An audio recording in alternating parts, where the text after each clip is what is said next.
प्रिय भक्तों, जब पूरे भारत में, पूरे देश में जगह जगह तबाही का मंजर देखने को सुनने को मिल रहा है, तब 26 अगस्त को मां वैष्णो देवी मार्ग पर अर्धकुमारी गुफा के पास आई आपदा ने पूरे देश को झकझोर कर रख दिया। जहां मां वैष्णो देवी के जयकारों से पूरा त्रिकुटा पर्वत और वहां की घाटियां गुंजायमान रहती थी, वहां अब मौत का तांडव है।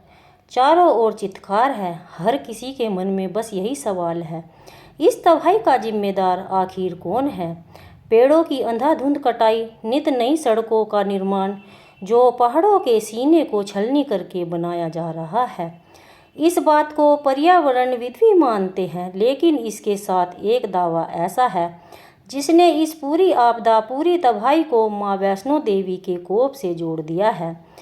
और इस बात को लेके मां वैष्णो देवी का एक भक्त रो उठा, कहने लगा, डबल पेमेंट के नाम पर कितनी तबाही और करनी है। आपने अब कहीं और जाकर डबल पेमेंट करे, यहाँ इस स्थान को बख्श दो। अब कोई अलर्ट, रेड अलर्ट जारी हो तो उसको सीरियस लेना शुरू कर दो। उस दिन भी यानी 26 अगस्त को यह अलर्ट जारी हुआ और मां वैष्णो देवी श्राइन बोर्ड को भी मिला था। इस दिन भारी बारिश हो सकती है, लैंडस्लाइड्स को हो सकता है, बादल फट सकते हैं। इसी के चलते जम्मू के पास के इलाकों के स्कूल कॉलेज सब बंद भी कर दिए गए थे। लेकिन मां देवी की यात्रा जारी रही, निरंतर चलती रही। इसका परिणाम यह हुआ, 35 लोगों की जान चली गई।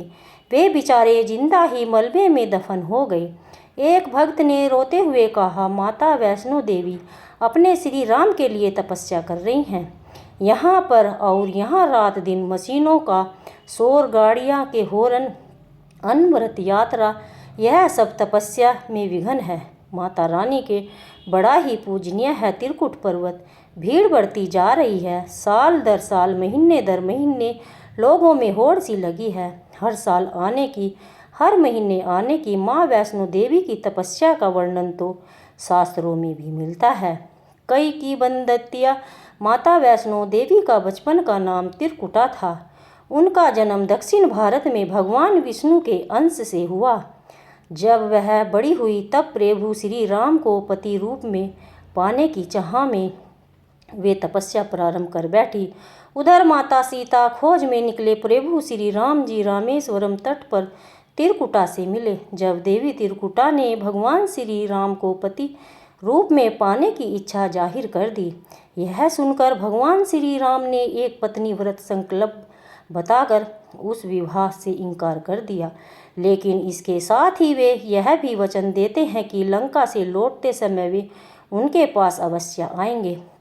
लेकिन यदि देवी त्रिकुटा ने उन्हें पहचान लिया और वे उनसे विवाह भी करेंगे।